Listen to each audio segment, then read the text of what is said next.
नमस्कार श्रोता बंधु, जय जगन्नाथ। डेरी न करी आसंतु शुणिबा गोटे सुंदर कहानी। भद्रक जिलार माधवी आउ तांको स्वामी अरुण गोटे पुओ को नहीं तांकर थिला सुनार संसार। हस खुशी रे कटि जाउथिला दिन गुड़ा। अरुण गोटे मंदिर रे रोसैया भावे काम करती। सेहितिरु जहा आसुथिला सुख संसार तांकर कटि जाउथिला। हेले कहती ना, सुख सबुदिन रुहे नहीं। मनीष जीवन रे सुख सीना दिने अधे, हेले दुख परा बारमासी। अरुण रोसई करने समय अजाणतरे तांको पोशाक रे निया लगी 70 भाग पोड़ीगला। तांको समस्ते मेडिकल नहीं गले। सेठारे 1 मास चिकित्सा हेले, किंतु 70 भाग पोड़ी जाइथिबारु तांकर अंटा ठारू पाद पर्यंत कौनसी सिर काम कला नहीं। जहा फल से आउ चलाबुला करि पारिले नहीं। बिछणा रे पड़ी रहिले। काम को न गले टंका आसीबो कोठू, घर चलिबो केमिति, सेई कथा भाबुथांती अरुण। माधवी कहिले, तुमे जमा व्यस्त हुएनी। मो मंदिर पूजारी नना को कहिछि, से सेठी परिबा पत्र कटाकटी करिदेबी, बासन मजामजी करिदेबी, मंदिर सफा सुतरा करिबी। सेई बाबदरे से मते किछि पारिश्रमिक देबे। जगा चाहिए आमे सेइथिरे दुखे कष्टे चली जिबा। जगा जेतेबेले आमर परीक्षा नउची आमे कहिबा काहाकू। पुओ तांकर रोहित सरकारी स्कूल रे 5म श्रेणी रे पढ़े।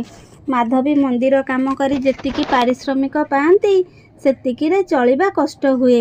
हेले करिबे कोन, जिए दिने घर कोणरू बाहर को बाहरी नथिले से आजी तार परिवार मुहरे 2 ओली 2 मिठा दान देबा पई बाहर को गोड़ काढ़ी। कथार अच्छी, पेट पोष नाही दोष। चोरी नारी कले सिना लाज माड़ब, हेले पेट पोषिबा पई काम कले लाज माड़ब काहींकी। मंदिर रे काम सारिबा परे आउ जेउ समय बळे माधवी बाबूंको घरे काम करे। बासन माजिबा, झाड़ू पोछा करिबा काम, आउ बेले बेले रोसेई कथा मध्य बुझंती। तथापि पुअर पाठ पढ़ा स्वामींकर औषध खर्च को नियंट हुए। स्वामी तांकर ए सबु देखि निजको धिक्कार करती। मु जदि मरी जाती सबु समस्यार समाधान हो जाता। किछि न हेले तो औषध खर्च तो बंची जीव। पुअर सेतेबेले को मैट्रिक परीक्षा सरी थाए। कॉलेज रे पाठ पढ़िया पई टंकार आवश्यक थाए। माधवी जाइथांती गाँ साहुकार ठारू किछि टंका उधार आनिबा पई। सेतेबेले घरे केही नथिबार सुजोग नहीं पाखरे थिबा काच ग्लास को भांगी सेई भंगा काचरू खंडे धरी निजर 2 हाथर सिर को काटिदेले अरुण। 2 घंटा परे माधवी आसी देखिले घर सारा रक्त। माधवीकर पाद तळु माटी खसीगला। सेतेबेले को तांको स्वामी अरुणकर देहरे आउ जीवन नथिला। डाक पकाई साही पड़िशा को डाकिले माधवी। साही पड़िशा आसी देखिले सबु सरी जाइछि। अरुणकर शेष कार्य संपन्न कले। माधवी एबे पूरा पूरी एका होई गले। पुओ रोहित माँ को कहिला, माँ तुमे जमा व्यस्त हुआ नहीं, मु अच्छी, तुमर कौनसी असुविधा हेब नहीं। एमती रे किछि दिन कटिगला। माधवी 2 गुणा काम करी टंका रोजगार करी पुओ को पाठ पढ़ाइले। आउ रोहित भल चाकिरीटिए कले। पुओ चाकिरी कला परे हस खुशी रे चलिले माँ पुओ। पुओ कहिला, माँ तुमर आउ कौनसी काम करिबा दरकार नहीं। मु जेतिकी रोजगार करुछि आमे 2 जण आराम रे चली जिबा। माधवी कहिला, पुओरे मु किछि काम करिबिनी, हेले ठाकुरंक काम करिबा को जिबी। सेठी काम कले मो मन को शांति मिले। जगा को देखिले मो मन रे उत्साह मिले। जगार प्रसाद पाइले मते अमृत भली लागे। तू मते मंदिर काम बंद करिया पई कहनी। रोहित कहिला, माँ तुम इच्छा। किछि दिन परे रोहित तांको ऑफिस रे गोटे छोट जातिर झियो को बाहा होई घर को नहीं आसिला। माधवी को न जणाई घरे पुओ बोहू को देखी माधवी आश्चर्य होईगला। कथाटा गाँ सारा निया भली व्यापीगला। माधवी मनरे किंतु दुख न थाए। बोहू को स्वागत करी घर को नेले माधवी। सकाळु सकाळु माधवी जाई मंदिर रे पहुँचिले, किंतु मंदिर भीतर को पशिबा को देले नाही ब्राह्मण। कहिले, तुम पुओ अलगा जातिर झियो को बाहा होईछि, तुमको मंदिर काम मना। सेठू फेरी आसिले माधवी। आउ सबुबेले चुपचाप रहिबा को लागिले। बोहू पुओ खुशी रे रहिले। माधवींकर समय कटिला नहीं। एका एका बसी चुपचाप होईगले।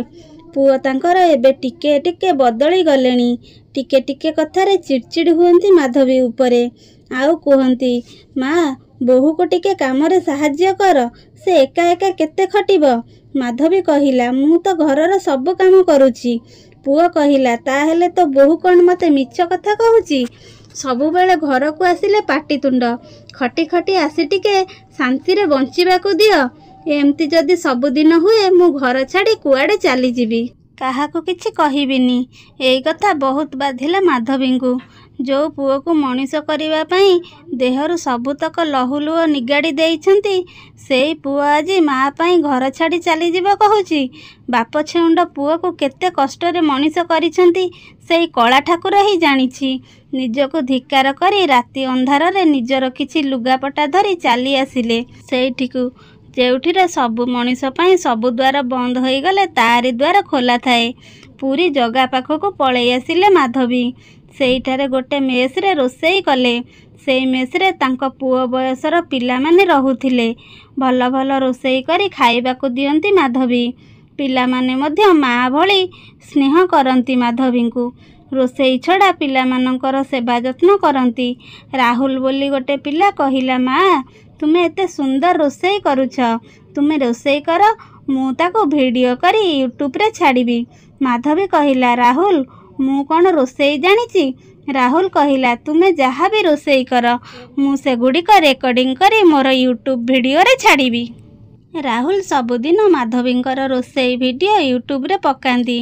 ଏମିତି ଗୋଟେ ବର୍ଷ ପରେ ମାଧବୀଙ୍କର କିଛି ଭିଡ଼ିଓ ଭାଇରାଲ ହୋଇଗଲା। ଆଉ ମାଧବୀଙ୍କୁ ରାହୁଲ ଆସି କହିଲା, ମା, ଜଗା ଦୟାରୁ ତୁମେ ଆଜି ଘରେ ଘରେ ପରିଚିତ। ତୁମ ଭିଡ଼ିଓ ରୋଷେଇ ତୁମକୁ ଲକ୍ଷ ଲକ୍ଷ ଟଙ୍କା ଆଣିଦେଇଛି। ଲୋକମାନେ ତୁମ ଭିଡ଼ିଓକୁ ବହୁତ ପସନ୍ଦ କରୁଛନ୍ତି। ମାଧବୀ କହିଲା, ପୁଅରେ, ତୁ କ'ଣ କହୁଛୁ ମୁଁ କିଛି ବୁଝିପାରୁନି। ରାହୁଲ କହିଲା, ତୁମେ ଏବେ ଲକ୍ଷପତି ମା, ତୁମେ ଏବେ ଲକ୍ଷପତି। ଟଙ୍କା ଏବେ ତୁମ ପାଖକୁ ଲକ୍ଷ ଲକ୍ଷ ଆସିବ। ମାଧବୀ କହିଲା, ରାହୁଲ, ତୁ ମୋର ଗୋଟେ କାମ କରିଦେବୁ। ସେଇ ଟଙ୍କା ଜଗାର ହୁଣ୍ଡିରେ ଅଧା ପକାଇଦେବୁ, ଆଉ ଅଧା ଟଙ୍କା କୌଣସି ବୃଦ୍ଧାଶ୍ରମକୁ ଦାନ କରିଦେବୁ। ଜଗା ପାଇଁ ଆଉ ତୋ ପାଇଁ ଏତିକି ସମ୍ଭବ ହୋଇଛି। ସେଇ ସମୟରେ ମାଧବୀଙ୍କର ପୁଅ ବୋହୂ ଆସି ପହଞ୍ଚିଲେ। ଆଉ କହିଲେ, ମା, ଆମକୁ କ୍ଷମା କରିଦିଅନ୍ତୁ, ଆଉ ଆମ ସାଙ୍ଗରେ ଘରକୁ ଚାଲନ୍ତୁ। ମାଧବୀ କହିଲା, 2 ବର୍ଷ ହେଲା ତୁମେ 2 ଜଣ କେଉଁଠି ଥିଲ? ଆଜି ତୁମେ ମୋତେ ନେବାକୁ ଆସିଛ? ମୋ ପାଖକୁ ଆସୁଥିବା ଟଙ୍କା ନେବା ପାଇଁ ଆସିଛ। ତୁମେମାନେ ମୋତେ ନେବା ପାଇଁ ଆସିନ। ତୁମେ ଜାଣିବା ପାଇଁ ତୁମକୁ ମୁଁ ଜଣାଇ ଦେଉଛି, ସେଇ ଟଙ୍କାରୁ ମୁଁ ଗୋଟେ ଟଙ୍କା କାହାକୁ ଦେବି ନାହିଁ, କି ମୁଁ ନିଜେ ଖର୍ଚ୍ଚ କରିବି ନାହିଁ। ସବୁତକ ମୁଁ ଅନାଥ ଆଶ୍ରମକୁ ଦାନ କରିଦେଇଛି। ଏବେ ତୁମେ କ'ଣ କରିବ? ମୋତେ ସାଙ୍ଗରେ ନେବ? ପୁଅ ବୋହୂ 2 ଜଣ ମୁଣ୍ଡ ପୋତି ବାହାରକୁ ଚାଲିଗଲେ। ମାଧବୀଙ୍କୁ ରାହୁଲ କହିଲେ, ମା, ତୁମ ପୁଅ ବୋହୂ ଆସିଥିଲେ, ତୁମେ ତାଙ୍କ ସାଙ୍ଗରେ ଗଲ ନାହିଁ କାହିଁକି?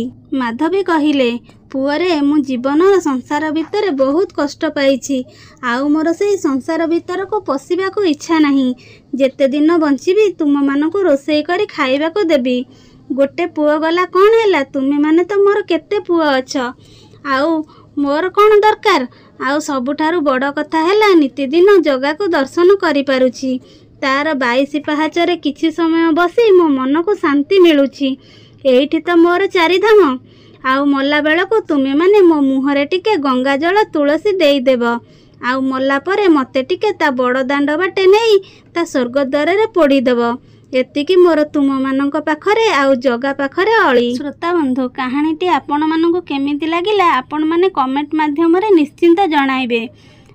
ଆଉ ଏ ଶେଷ ସମୟରେ ମାଧବୀ ଦେବୀଙ୍କର ଶେଷ ନିଷ୍ପତ୍ତି ଠିକ୍ ଥିଲା ନା ଭୁଲ ଥିଲା, ତାହା ମଧ୍ୟ କମେଣ୍ଟ ମାଧ୍ୟମରେ ନିଶ୍ଚିନ୍ତ ଜଣାଇବେ।